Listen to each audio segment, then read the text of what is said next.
ഇല്ല. അദ്ദേഹം എൻ്റെ അടുത്ത് റൂമിൽ വന്നിട്ട് ഉസ്താദെ നമ്മൾ അത്ഭുതപ്പെട്ടു പോയി, നമ്മൾ ശ്രദ്ധയോടുകൂടി കേൾക്കേണ്ട വിഷയമാണ്.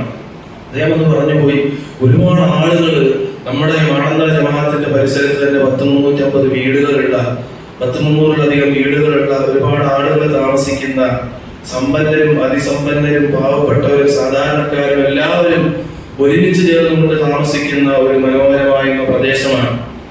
അപ്പോൾ ഇവിടെ കൊടുക്കാൻ കഴിവുള്ളവരുണ്ട്, ഉള്ളവരുണ്ട്, അവരെ പോലും അത്ഭുതപ്പെടുത്തുന്ന അദ്ദേഹം ചെയ്ത പ്രവൃത്തിയൊക്കെ വെച്ച് നോക്കുമ്പോൾ എത്ര ആളുകൾ അങ്ങനെ റമദാനിൽ ചെയ്യേണ്ടിയിരിക്കുന്നു ഉസ്താദെ.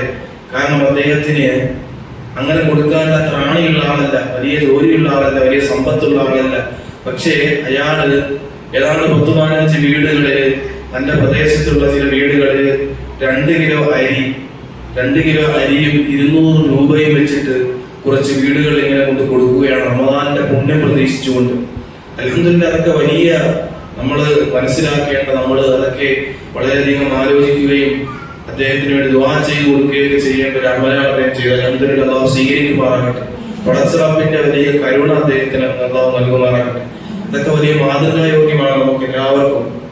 അപ്പോൾ ചില വീടുകളിലൊക്കെ പോയി ഇങ്ങനെ 2 കിലോ അരിയും 200 രൂപ ഹദിയും ഒക്കെ കൊടുക്കാൻ അദ്ദേഹത്തിന്റെ മനസ്സ് പടച്ചറപ്പ് കൊടുത്തൊരു മനസ്സാണ്. പക്ഷേ അദ്ദേഹം കൂലിവേല ചെയ്യുന്നു, വലിയ സാമ്പത്തികമാകുന്ന ഭദ്രതയുള്ള ആളല്ല, വലിയ നല്ല വീടുകളിൽ താമസിക്കുന്നവരല്ല. പക്ഷേ ഇത്തരത്തിലുള്ള റമദാനിൽ ഇതൊക്കെ ചെയ്യുന്നത് കൊണ്ട് എന്തൊക്കെയോ നന്മകൾ കിട്ടും, എന്തൊക്കെയോ ധാരണകളും അറിവുകളും അദ്ദേഹത്തിന്റെ മനസ്സിലുള്ളത് കൊണ്ടാണ്. അപ്പൊ ചില ആളുകൾക്ക് അല്ലാഹു കൊടുക്കുന്ന അവസരമാണ്, അല്ലാഹു അത്തരത്തിലുള്ള അവസരങ്ങൾ നമുക്ക് നൽകുമാറാകട്ടെ. അറിവും അവബോധമുള്ള നമ്മൾ, അല്ലെങ്കിൽ അദ്ദേഹത്തെക്കാൾ അറിവുള്ള, അല്ലെങ്കിൽ അദ്ദേഹത്തിനേക്കാൾ സമ്പത്തുള്ള, സൗകര്യങ്ങളുള്ളവർക്ക് പോലും ചെയ്യാൻ പറ്റാത്ത ചില കാര്യങ്ങൾ ചെയ്യാൻ മനസ്സ് കൊടുത്തു എന്നുള്ളതാണ്. അപ്പൊ അതനുസരിച്ച് ഒരുപാട് ആളുകൾ ഇത്തരത്തിൽ രംഗത്തേക്ക് വരേണ്ടിയിരിക്കുന്നു എന്നുകൂടി ഓർമ്മപ്പെടുത്തി തന്നു. അല്ലാഹു സ്വീകരിക്കട്ടെ.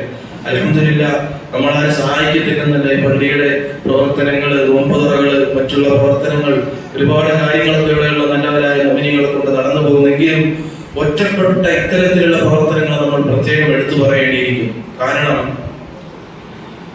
ഇത് പാവപ്പെട്ടവരെ അല്ലെങ്കിൽ അത്തരത്തിലുള്ള നിരാലംബരെ തിരിച്ചറിഞ്ഞുകൊണ്ട് ചെയ്യുമ്പോൾ അതിന് കൂടുതൽ സ്വതക്കയുടെ പ്രതിഫലമുണ്ട്. അതുകൊണ്ട് ഈ മാസം എന്ന് പറയുന്നത് കണ്ണീരൊപ്പാൻ കൂടിയുള്ള മാസമാണ്. നമ്മൾ തിരിച്ചറിയാതെ പോകുന്ന, നമ്മൾ നോമ്പെടുത്ത് നിസ്കരിച്ച് ഈ റമദാനിൽ കുറെ ഔറാദുകളും വിവാഹത്തൊക്കെ എടുത്താൽ രക്ഷപ്പെടും എന്നാണ്. എന്നാൽ ഈ റമദാനിന്റെ കാതലാകുന്ന ഒരു നന്മ നാം ഏവരും മറന്നു പോകുന്നു. നമ്മുടെ പ്രിയപ്പെട്ട കുടുംബത്തിലൊക്കെയുള്ള പാവപ്പെട്ട ഉമ്മമാരുണ്ടാകും, നമ്മളെയൊക്കെ വളർത്തി വലുതാക്കിയ, നല്ല നമുക്ക് വേണ്ടി ഒരുപാട് സഹായങ്ങൾ ചെയ്ത, നമുക്ക് വേണ്ടി വേദനകളും ത്യാഗങ്ങളൊക്കെ അനുഭവിച്ച പ്രിയപ്പെട്ട ഉമ്മമാർ, നമ്മുടെ കോലായിപ്പടിയിലൊക്കെ ഇരിക്കുന്ന ഉമ്മമാരുടെ പ്രായം ചെന്ന ഉമ്മമാർ, അവരെ നമ്മൾ പരിഗണിക്കേണ്ട മാസമാണ് റമദാൻ.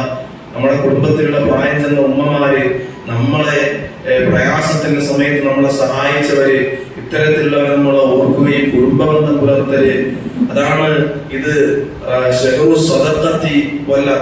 എന്നൊക്കെ കാണാം. ഭക്ഷണം കൊടുക്കുന്നതിന്റെയും സ്വതക്കയുടെയും ഒക്കെ മാസമാണ്, കാരുണ്യത്തിന്റെ മാസമാണ്.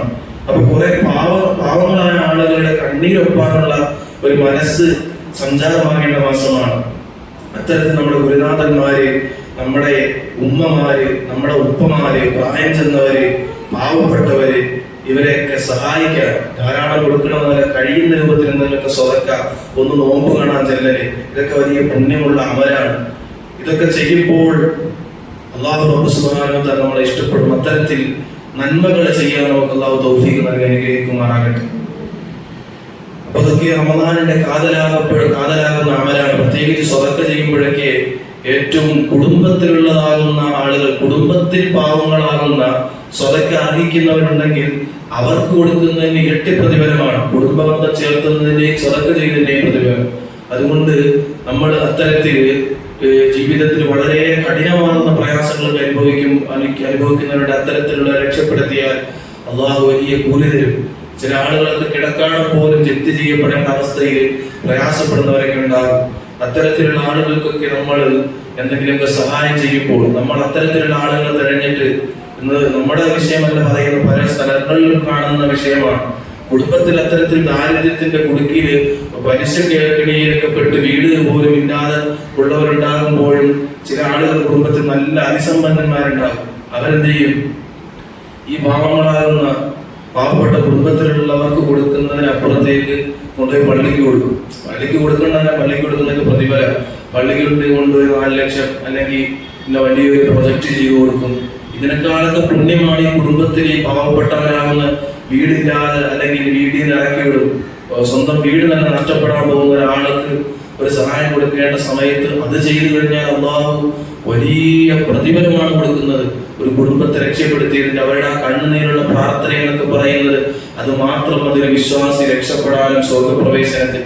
അത്തരത്തിലുള്ള നമ്മൾ ശ്രദ്ധിക്കപ്പെടാതെ പോകുന്നവരെ ഒക്കെ ശ്രദ്ധിക്കേണ്ട മാസം കൂടിയാണ് റമദാൻ. അതുകൊണ്ട് പ്രിയമുള്ള മുഅ്മിനീങ്ങളെ, അല്ലാഹു റബ്ബ് സുബ്ഹാനഹു വ തആല അത്തരത്തിലുള്ള നന്മകളൊക്കെ ചെയ്യാൻ നമുക്ക് തൗഫീഖ് നൽകുമാറാകട്ടെ.